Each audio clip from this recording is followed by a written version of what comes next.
É uma alegria muito grande estar de volta a essa casa. Eu hoje venho substituir uma irmã que, por motivos de força maior, não pôde comparecer.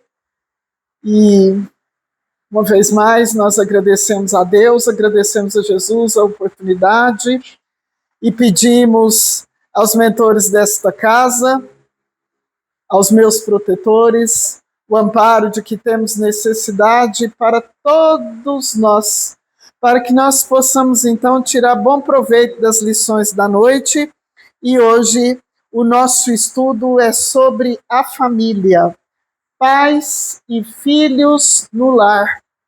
Nós precisamos muito refletir sobre a nossa condição de cristãos, de aprendizes do Evangelho de Jesus dentro do nosso lar, no relacionamento diário com cada um dos nossos entes queridos, né? Então, a gente precisa considerar que os nossos familiares, eles são nossos companheiros de evolução, né? E nós reencarnamos com eles tantas vezes quantas forem necessárias, até concluir o aprendizado de determinadas lições, de determinados ciclos de aprendizado. É uma temporada, né? E isso nos ensina Allan Kardec no livro Obras Póstumas, que eu li há muito tempo.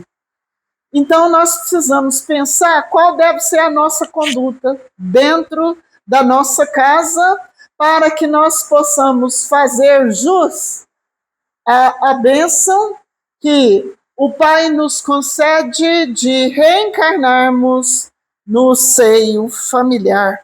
Basta a gente observar, por exemplo, que como sofre uma pessoa que reencarna, nasce, se torna adulto e desencarna sem a bênção do lar. Tem muitos irmãos, muitas irmãs que reencarnam com esta prova de não contar com o apoio do grupo familiar, né? Aí entra em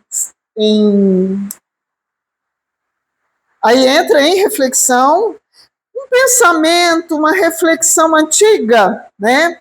Onde os antigos já diziam: ruim com a família, pior sem a família. Mas é muito mais pior, é muito mais doloroso, né? Então nós precisamos refletir sobre o plano divino da família. A família foi idealizada por Deus como uma escola de amor, onde cada um dos integrantes do grupo familiar pode, então, evoluir pelos caminhos do amor. Mas então, por que a gente tem sofrimento?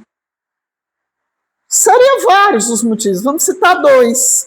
O primeiro, Eurípides Barçanufo, num livro da metodologia de evangelização de espírito, lá do grupo Fé, Esperança e Caridade, lá de Sacramento, ele vai nos afirmar que nós escolhemos as nossas provas no plano espiritual com total ciência da nossa condição, né, da nossa situação evolutiva, porque essa escolha das provas ela é muito relativa, na maioria das vezes, porque nós estamos todos mais ligados ao determinismo divino do que propriamente a nossa liberdade de escolher. Ora, mas como assim? Então eu não escolho? Você pode até escolher, dentro daquilo que lhe compete. Eu não posso escolher, por exemplo, eu não pude, e nem vou poder tão cedo, escolher uma prova de reencarnação entre os espíritos amigos. Mas que coisa, mas que sonho! Nós ainda vamos caminhando em lições de expiação e de prova, lições regeneradoras dentro do nosso lar, através das provas. Então, a nossa liberdade depende do resultado das nossas ações. E quem é que está dentro do nosso lar? Os nossos melhores amigos? Não, não são os nossos melhores amigos. São aqueles entes queridos a quem nós devemos amparo, socorro, cuidado. Né? André Luiz fala no livro Evolução em Dois Mundos que nós devemos até a assistência educativa para reerguer os familiares que, em outra situação, nós os desvirtuamos do caminho reto, né? Então, no livro Luz no Lar, e essa lição também está no livro Vida e Sexo, Emmanuel vai nos falar, sabe quem que é, né?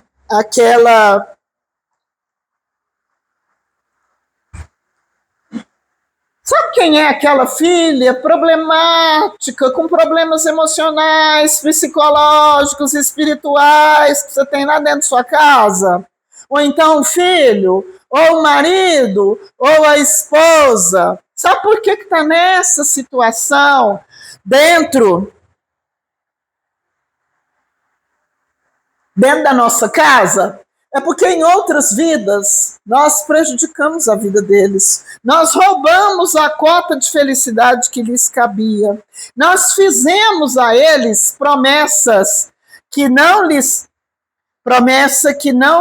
a gente não pretendia cumprir. Promessas amorosas, promessas de fidelidade. Nós somos comparsas uns dos outros na prática de atitudes indignas, no cultivo de vícios, em atitudes desonestas, em atitudes contra a moral cristã, contra o bem da pessoa, contra o nosso bem, né? E Emmanuel vai nos ensinar no livro Vida e Sexo que toda vez que nós prejudicamos uma pessoa, que nós desvirtuamos a vida dela, nós já estamos automaticamente convocados pela infinita misericórdia do Pai a reconduzir esta pessoa ao ponto exato em que a encontramos.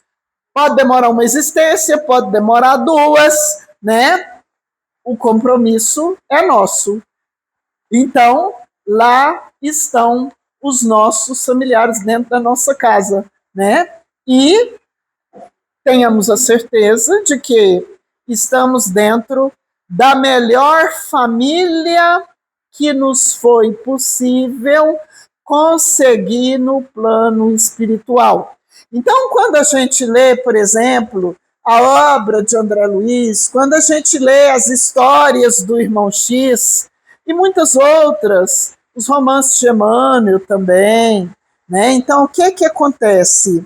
Nós, os grupos familiares, nós estamos dentro de família onde os espíritos têm débitos uns com os outros. Nós temos débito. E para quitar os débitos só há um caminho.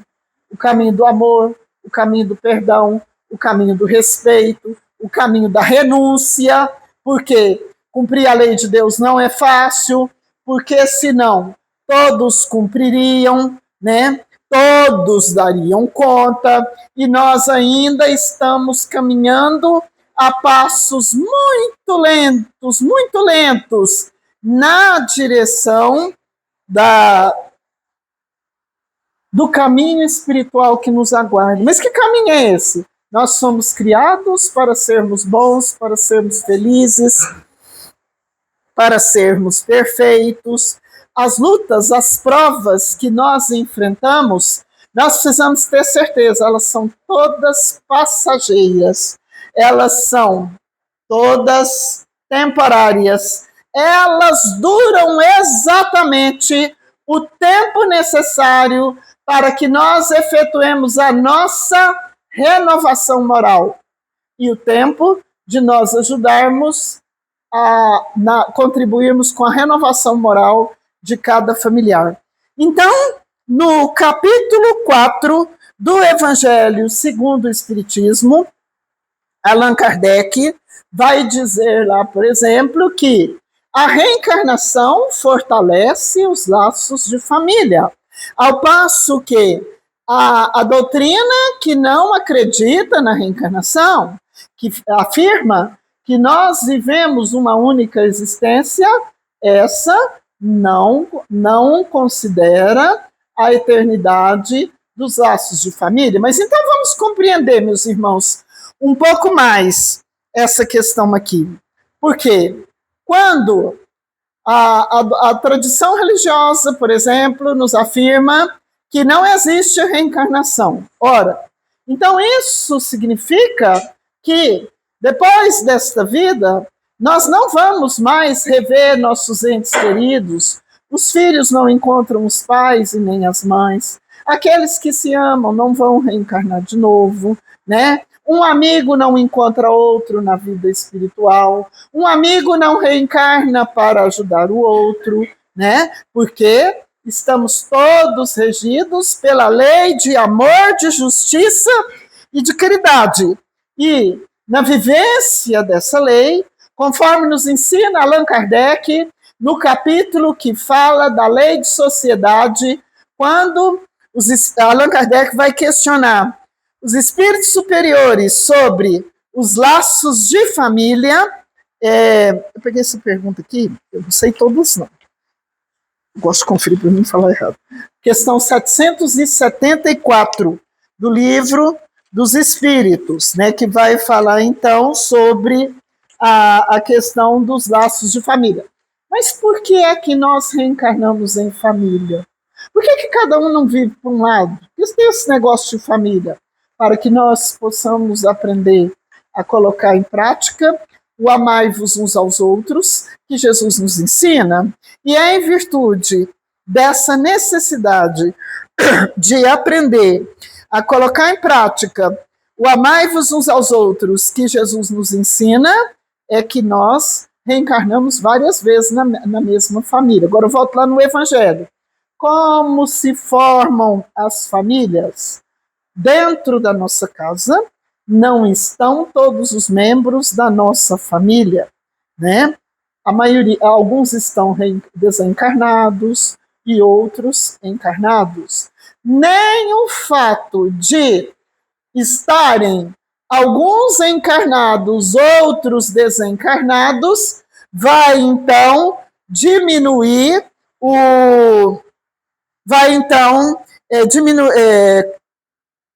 prejudicar os laços de família. Os que estão no plano espiritual, né, velam por aqueles que estão reencarnados, né? E assim o amor de Deus, o amor entre nós funciona, né? Ai de nós se nós não tivéssemos todos os nossos familiares, os nossos amigos desencarnados que velam por nós, a quem nós podemos recorrer nas horas de sono, nas horas de descanso, para nos fortalecermos moralmente, espiritualmente, para enfrentar as lutas da vida e termos mais chance de sairmos vitoriosos. Então, quando um familiar desencarna e retorna ao mundo espiritual, ele é recebido no mundo espiritual como um ente querido que é e que está retornando de uma grande viagem. É recebido com amor, festivamente, de coração alegre. Assim, Dona Laura, no livro Nosso Lar, recebe tanto a sua neta Heloísa quanto a sua filha, a mãe de Heloísa. Heloísa é a neta. Heloísa está, então, numa condição de muita necessidade moral, de muita necessidade espiritual, ainda de muita rebeldia, não conseguiu compreender o mecanismo da vida, sofre muito porque, ao desencarnar, o noivo dela ficou aqui encarnado, né? E isso causa para ela sofrimento, tristeza, revolta, né? E Dona Laura, então, cuidava de Heloísa na sua casa, porque tinha condição moral e espiritual para isso, porque se não tivesse, Heloísa ficaria internada na área hospitalar para tratamento e refazimento, e Dona Laura afirma a André Luiz que ela estava, então, preparando para reencarnar, porque ela ia ao encontro do seu esposo Ricardo, que já havia reencarnado há mais ou menos 4 anos antes dela. Eles retornariam à Terra para as lutas evolutivas de que tinham necessidade. E isso é o mecanismo da vida. Assim somos nós na nossa vida familiar. O programa do Senhor funciona sempre. Mas como assim? O que sabe mais ajuda o que sabe menos. O que tem mais ajuda quem tem menos. O mais evoluído ajuda o menos evoluído, né? Os ricos auxiliam os pobres. E essa lição do programa do Senhor está lá no primeiro capítulo do livro Pontos e Contos. Autor Irmão X. Se não for Irmão X, é Humberto Campos. É porque o mesmo espírito tem 2 nomes, né? Bom, mas, afinal de contas, o que é que nós precisamos fazer para viver a nossa vida familiar de acordo com o que nos ensina incessantemente o Evangelho de Jesus? Praticar as virtudes evangélicas dentro da convivência familiar.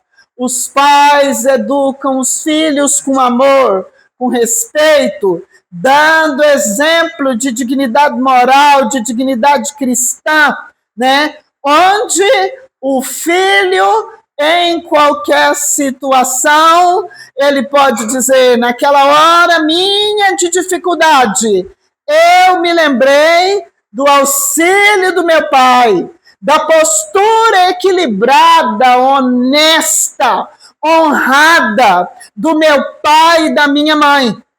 Então eu recuei. O exemplo, os métodos educativos baseados no amor, nos exemplos de honestidade e de respeito dado pelos pais aos filhos, pelos pais e pelas mães, são tão importantes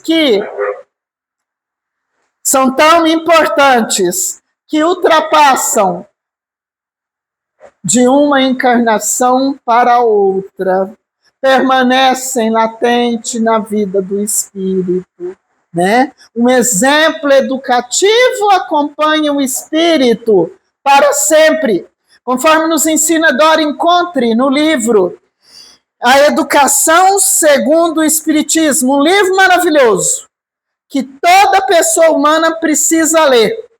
Todos nós somos espíritos em formação, em direção à angelitude. Mas já? Claro! A passos lentos, a passo milimétrico. É porque é extremamente difícil? Não. Os espíritos superiores afirmam que não. É porque nossa vontade de caminhar é pequenininha. Por isso que Jesus nos afirma que muitos são os chamados, mas poucos os escolhidos. Quem é que quer cumprir a lei divina conforme é necessário? Quem é que quer caminhar pela porta estreita, que é a porta do dever, que é a porta da fidelidade a Deus, que é a porta do esforço para viver a lei divina conforme a misericórdia infinita de Deus, nosso Criador e Pai, nos orienta. Pouca gente dá conta. Não pode apertar um pouquinho que a gente cai em revolta em desgosto, em sofrimento, Deus esqueceu de mim? Porque eu não mereço isso? Meus irmãos, nem toda pessoa que está em sofrimento na terra está em expiação. Nós temos exemplos no livro Renúncia, né? Alcione, por exemplo, não era pecadora, veio à terra em missão para ajudar a sua família e, no entanto, sofreu, foi martirizada, morta pelos processos da Inquisição Espanhola, coordenada, naquele caso, pelo seu amor, o ser que ela veio aqui na terra para acompanhar e fortalecê-lo nas provas que o aguardava, em atitude de extrema renúncia. Célia, no livro há 50 anos depois, nos romances de Emmanuel também não era sofredora, e sofreu.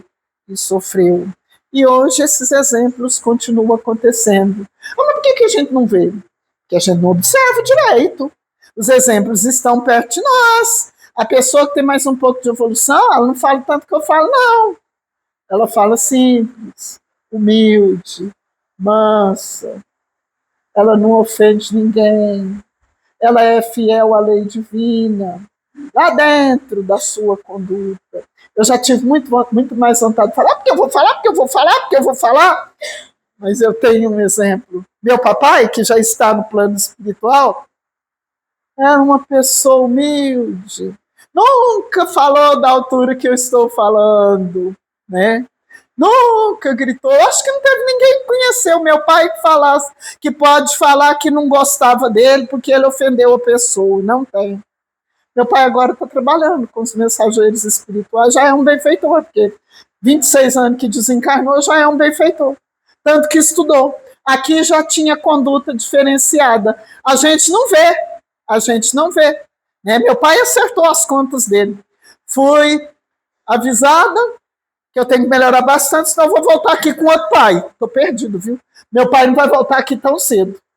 O espírito evoluído, ele vai adquirindo a tranquilidade moral, a tranquilidade espiritual. São os pais de família cheios de amor, que orientam aquelas famílias grandes, enormes, tudo no caminho do equilíbrio, tudo no caminho do amor, no caminho da retidão, ensinando o respeito, a dedicação moral, né? Isso são exemplos tanto para as mães como para os pais. E os filhos, por sua vez, devem respeito e dedicação aos pais em toda a sua vida. Joana de Ângeles, no livro Leis Morais da Vida, e o benfeitor Emmanuel, nas suas obras, afirmam que os filhos têm para com os pais uma dívida impagável. Mas que dívida é essa, meu Deus do céu? A dívida da vida. Porque nós estamos aqui na Terra, reencarnados, de posse do corpo físico, né? Porque os nossos pais nos ofertaram esta bênção, esse privilégio da reencarnação. E sem a reencarnação, sem a bênção do corpo físico, sem a vida na Terra, nesta escola abençoada do Pai, não há progresso. Não há progresso moral, não há progresso espiritual, né? Nós sabemos que a nossa vida é eterna, que a vida na Terra não precisaria de existir para que nós existíssemos, mas quis o Pai Celestial, nos seus santos desígnios, que nós estivéssemos aqui,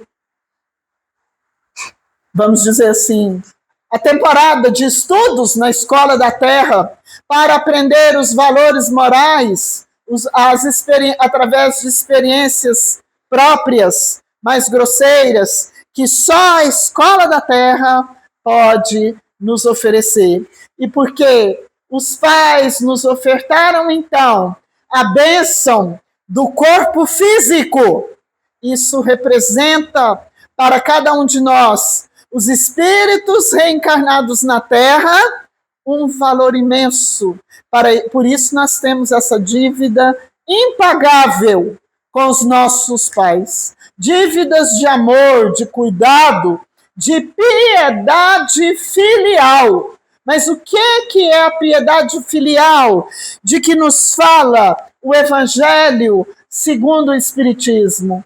É o cuidado, é o zelo, é o amor, o carinho, a gratidão, a boa educação que os filhos precisam ter com os pais, notadamente quando eles estão mais velhos, que precisam dos nossos cuidados e da nossa assistência filial. Então, muitas vezes, a gente ouve dizer: ah, mas meu pai não cuidou de mim, minha mãe não me deu amor, minha mãe não cuidou de mim, minha mãe não me educou. Então, o Evangelho de Jesus, o Evangelho segundo o Espiritismo, nos ensina que o filho não é juiz do pai. O filho não é julgador de seu pai.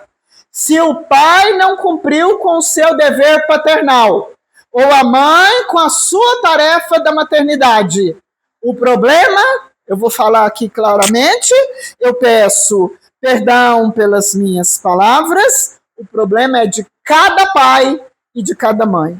Em hipótese nenhuma, o filho tem o direito de negar assistência filial ao pai ou à mãe, porque o pai ou a mãe cometeu esse ou aquele erro. Né? Não é tarefa do filho julgar os pais, né? Exercer julgamento. Não vou cuidar, não.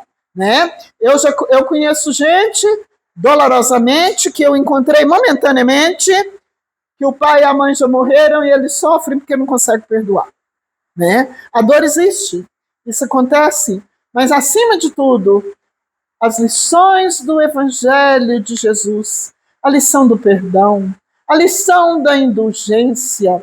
O que é a indulgência? É a gente ver os erros do próximo com o máximo de caridade, de tolerância, de compaixão, nos colocando no lugar do outro, porque nós sabemos que aquele que pratica o mal, aquele que falta com a prática da caridade, como nos ensina Jesus na questão, no Livro dos Espíritos, eu falei, pergunta, no Livro dos Espíritos, mas como Jesus entendia a caridade? Benevolência para com todos, né? Indulgência para com as imperfeições humanas e perdão das ofensas. A indulgência é ver os atos do próximo com caridade, né? Com o máximo de caridade. Silêncio, com silêncio. A gente precisa silenciar, aprender a silenciar diante dos erros do próximo. Porque toda vez que nós alardeamos, que palavra, meu Deus, alardeamos, falamos mal do próximo, ressaltando os seus erros, os seus defeitos, nós faltamos então com a lei de caridade. E dentro do nosso lar, nós precisamos praticar a caridade, né? E assim, quando a gente pratica as virtudes cristãs dentro da nossa família, nós estamos aprendendo a ser pessoas maiores. A família é a primeira escola do espírito. O primeiro dia de vida é o primeiro dia de aula. Os pais, os primeiros professores, muitas vezes até os primeiros médicos. os primeiros psicólogos, né? Às vezes uma criança está com algum problema, a mãe chega e fala, não, vamos fazer assim, assim que vai dar certo. E dá mesmo, porque os pais são preparados na espiritualidade para a tarefa da maternidade e da paternidade. Então, para isso, é preciso cuidar da vida familiar dentro do que Joana de Ângeles vai chamar de compromisso do amor. Do amor.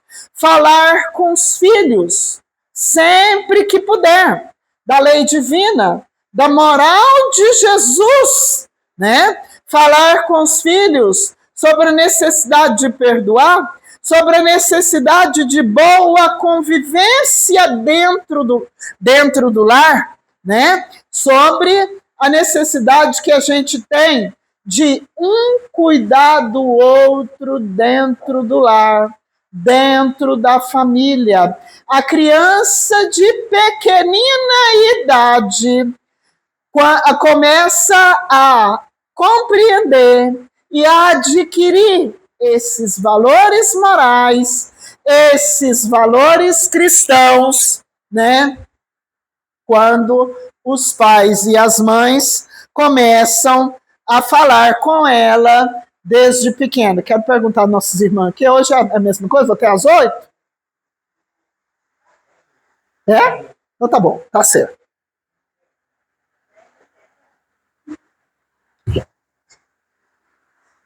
Mas a gente precisa, então, analisar, por exemplo, por que é que as nossas famílias estão tendo tantos problemas. Na verdade, esses problemas não são novos, os nossos problemas não são novos, os nossos problemas são antigos, né? É porque a gente dá pouca atenção à vida familiar. Nós pensamos muito pouco, na verdade, no em que consiste a nossa filiação divina, né? Nós somos filhos de Deus, Deus é nosso Pai, a humanidade é uma grande família e o lar é um núcleo dessa grande família.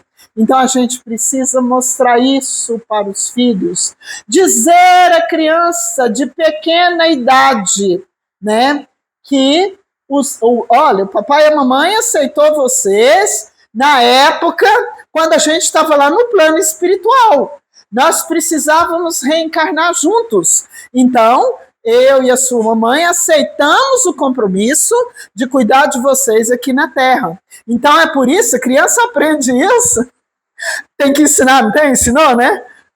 É assim mesmo? Então, a criança aprende isso. A criança aprende isso com muita facilidade, né? Eu não canso de contar. Uma vez eu fui evangelizadora de crianças e jovens de todas as idades, lá no meu grupo espírita Bezerra de Menezes, muitos anos. E a gente tinha umas turmas de evangelização no sábado, 2. E eu trabalhei em 2 escolas a vida toda. Ah, meu Deus do céu, mas quando chegava nesse sábado, na hora de ir para essa aula, eu estava exausta. E um dia eu fui, eu cheguei lá, eu não cheguei com o olho fechado, porque eu fui de carro, fui dirigindo, aí tem que acordar. Mas eu cheguei lá, eu não estava aguentando nada.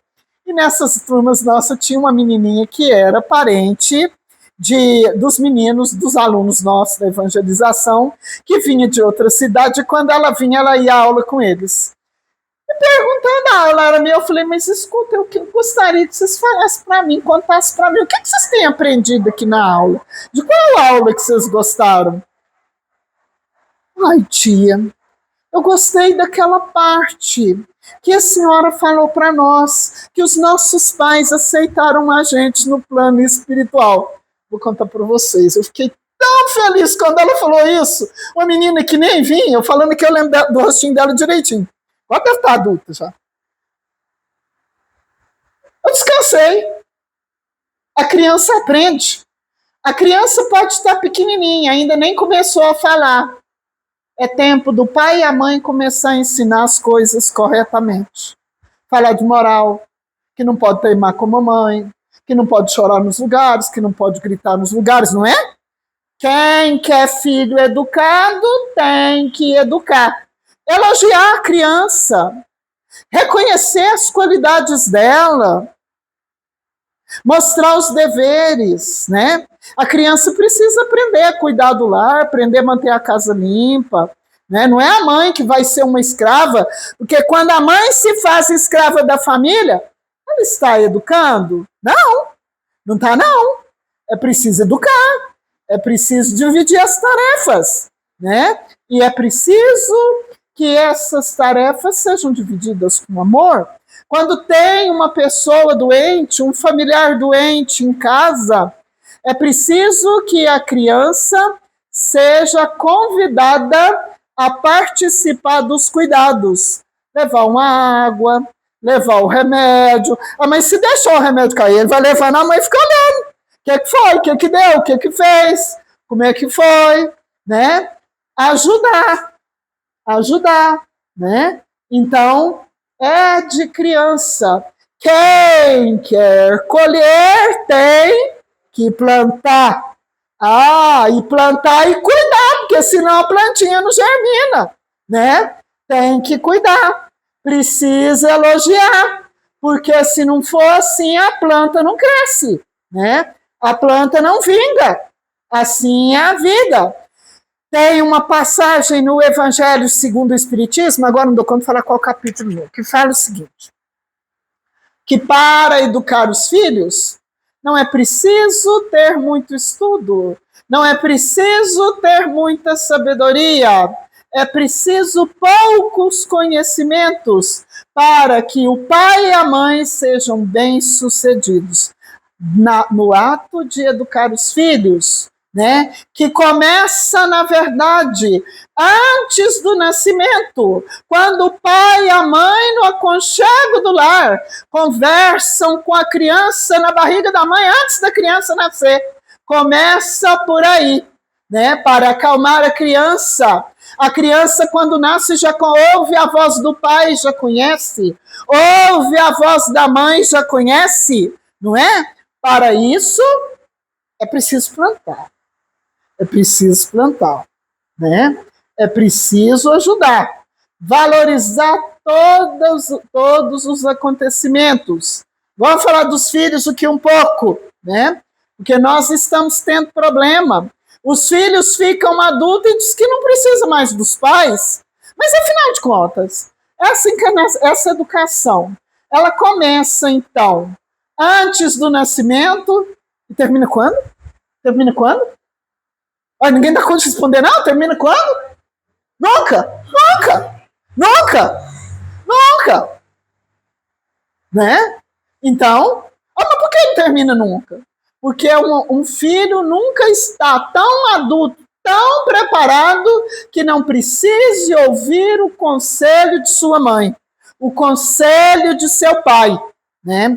E os pais têm o direito e o dever de falar com os filhos. É preciso educar os filhos. Meu filho, agora você é pequeno, eu chego e falo com você. E você tem que me obedecer, porque como é que vai fazer? Tem que explicar o porquê, né? Tem que explicar o porquê, mas dá certo. A educação é uma obra, é uma tarefa cujos bons resultados são visíveis, dá resultado. Mas quando você for adulto, meu filho, você se prepara. Porque eu posso estar segurando uma bengala que eu vou ser sua mãe, eu vou ser seu pai. Eu tenho direito de falar. Tem ou não tem que explicar? Hoje não uso bater mais. Não, pode ser, mas bater. Eu demorei muito para me aprender isso. Que eu recebi uma educação severa. Aí quando surgiu mas a gente sente a diferença. A mãe da gente trata a gente de um jeito, as mães que amam mais os filhos tratam de outro. E o amor sempre dá melhores resultados. Sempre dá, né? Mas aí o que acontece? Eu observava que os meus melhores alunos eram filhos que tinham sido educados com amor. Uma vez fui a um casamento de uma aluna minha, eu dei aula Uns 3 anos em Itapirama, quando eu comecei a trabalhar na prefeitura. Eu fui ao casamento de um aluno, foi lá na igreja Nossa Senhora Aparecida, e teve festa lá, festa fazendeira, diferente de festa de gente da cidade. E foram 3 alunos maravilhosos, uma família de gente maravilhosa que eu dei aula para eles. E conversando comigo, o pai falou para mim 2 conselhos. Naquele tempo eu ainda era jovem. É não bater e tirar das más companhias. E dizer por que está tirando. Mostrar os exemplos, né? Então, dá resultado. Dá resultado. Não é preciso espancar. Dora Encontro fala isso nesse livro, A Educação Segundo o Espiritismo. Adolescente precisa ler esse livro, jovem precisa ler esse livro, quem está educando os filhos precisa, todo mundo precisa. Né? E Walter de Oliveira, quando vai contar a história, falando de educação espírita, quando conta a história de Pestalozzi, que foi o professor de Allan Kardec, né, Pestalozzi, então esses métodos de educação não aconselha bater mais não. E além disso, Dr. Bezerra de Menezes tem uma página maravilhosa no livro Bezerra de Menezes, Ontem e Hoje, publicada, psicografia de Ivone Pereira, onde ele afirma que com brandura e firmeza os pais educam os filhos sem violência, e educam mesmo, né?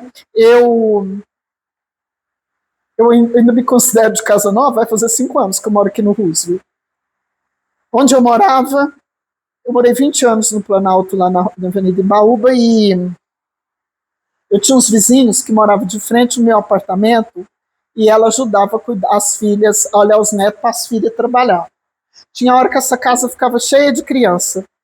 Eu admirava. Não ouvia a voz dela. Ela não gritava com o menino. Ela não ameaçava. As mães não gritavam.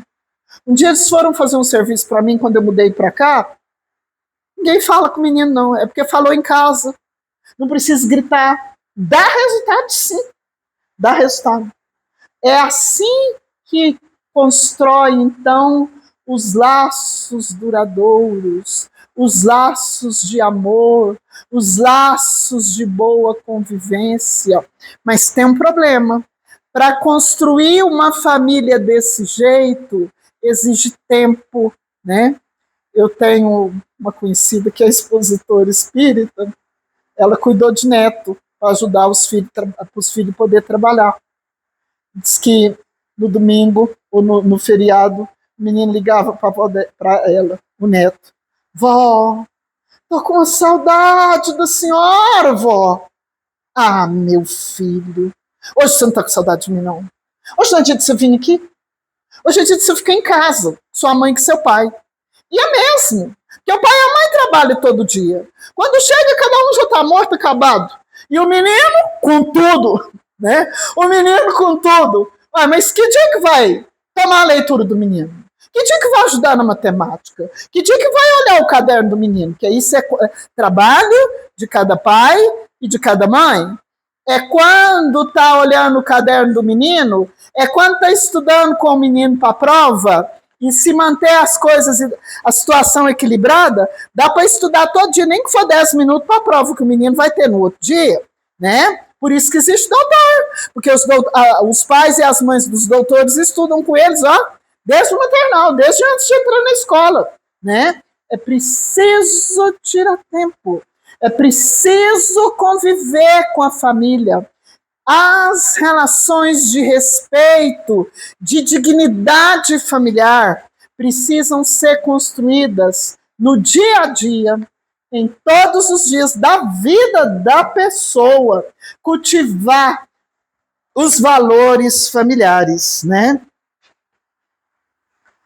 Alguém tem alguma pergunta? Se eu não souber, eu digo que eu sei. Quer falar alguma coisa, já que tá, do que eu também? Fala alguma coisa para nós, para ajudar. Não? Você quer falar? O que sua mãe fez que realmente ajudou você a ser quem você é hoje? Hã? Os conselhos. Quando ela vai, quando você fala assim, mãe, eu tô precisando, aconteceu isso, isso, isso, como é que ela faz? A minha mãe, ela sempre me ensinou a não ser muito sensível, tipo assim, né? Eu me importava com coisas muito pequenas, e ela me ensinou que essas coisas não deveriam me importar. E eu não me importo com coisas pequenas que antes me afetavam. Tá vendo? Isso é construção de valores para todos nós, né? Para todos nós. Minha mãe também me ensinou isso, né? Eu, por exemplo, eu não fui educada para aprender assim, negro pode isso, negro ocupa esse lugar, negro ocupa isso, esse lugar. Não fui.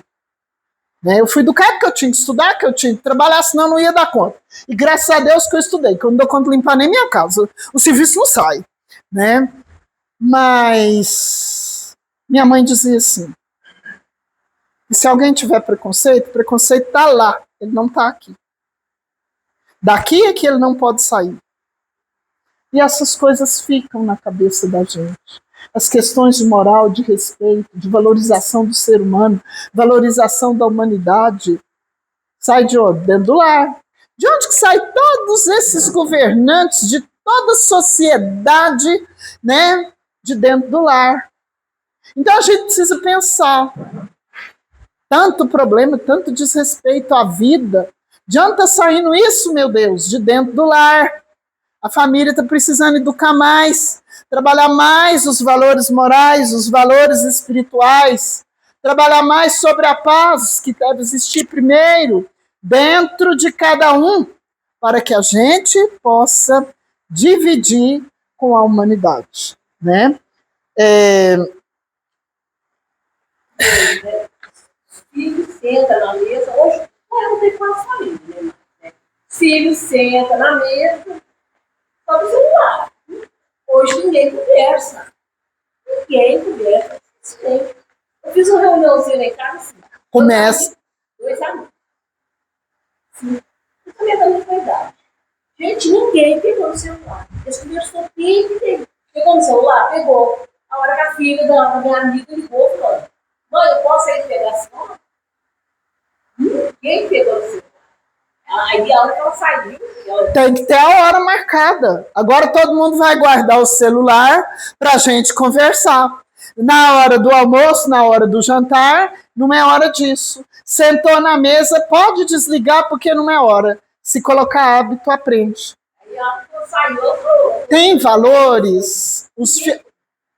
Os pais precisam colocar para os filhos que, embora eles tenham autoridade para dirigir a família, que foi dada por quem essa autoridade? Por Deus, né? Pela lei divina. É preciso dizer isso aos filhos, de todas as idades. Os pais também são espíritos em educação, em processo de educação, porque perfeito é Jesus, puro é Jesus. Então, meu filho, eu preciso te falar que agora, às vezes nós vamos modificar alguma coisa na nossa vida, porque antes eu não sabia, eu aprendi agora e nós vamos fazer assim que dá mais certo. É saber conversar. A arte do diálogo, né? E vai dar certo, né? Então a gente está vivendo problemas terríveis, né? Às vezes o idoso mora dentro da mesma casa, o jovem, o pai, a mãe, passa 2 meses sem conversar com o idoso, ou então conversa só uma palavra, larga falando sozinho e vai embora. E os filhos estão de olho, aprendendo tudo, vai fazer tudo exatamente igual. Exatamente igual. Está plantando para colher. A gente precisa olhar o que planta. A gente precisa pensar e falar para os filhos, olha, eu sou seu pai, eu sou sua mãe, mas eu ainda não sei tudo. Mas eu aprendi assim, assim, assim agora. O que você acha? O jovem gosta de dar opinião. Ele gosta de pensar. Ele valoriza o que ele pensa, o que ele aprende na casa dele, né? Com a família dele. Deu noção de família? Vai aprender. Vai carregar isso para sempre. É só observar, né? Sempre que tiver tempo. Mas aí tem que largar a novela, tem que largar a televisão. O jovem tem o celular, mas o adulto tem a televisão que não larga. Preciso fazer escolhas. Quando for dormir, Entra no quarto do adolescente, vai conversar um pouco com ele, vai trocar ideia, falar, é nossa hora de conversar. Se não acostumou desde cedo, tem que tirar essa hora. Se a gente tem que oferecer para a família da gente o que a gente quer receber, o que a gente quer viver, ambiente de paz. Tem um que está meio nervoso? Desse jeito não resolvemos nada. Vamos aguardar. Pega o que está mais esquentado, pode ser o pai mesmo, ou pode ser a mãe. Pega em particular. Desse jeito não está dando certo. Há muitos anos atrás, eu fui numa palestra de família lá no Centro Joana d'Arc. E foi uma das oportunidades que eu fiquei mais próxima do Dr. Humberto Ferreira, que é um médico, psicólogo espírita da Universidade Federal de Goiás. Não deve estar nem trabalhando mais, que isso tem muitos anos. E ele falando sobre a questão dos filhos, os pais precisam aprender a conversar com os filhos em particular. Um filho não é igual ao outro. O problema de um filho não é igual ao outro. A necessidade de um é diferente da do outro. Tudo isso é preciso ver. É preciso tirar tempo e falar, olha, gostei demais daquele passeio que a gente fez, nós ficamos muito felizes, né? Esse momento, esse dia de hoje aqui dentro da nossa casa, que às vezes não pode sair, mas faz um almoço diferente, ou comidinha diferente dentro de casa, um momento diferente, nem tudo precisa ser de alto preço. O que nós precisamos ver é o que é que nós podemos fazer para viver dentro do nosso lar situações, momentos altamente significativos do ponto de vista moral, do ponto de vista afetivo. Nosso estudo terminou, eu agradeço, né, aos mentores desta casa, agradeço os meus protetores, que Jesus abençoe a todos. Muito obrigado.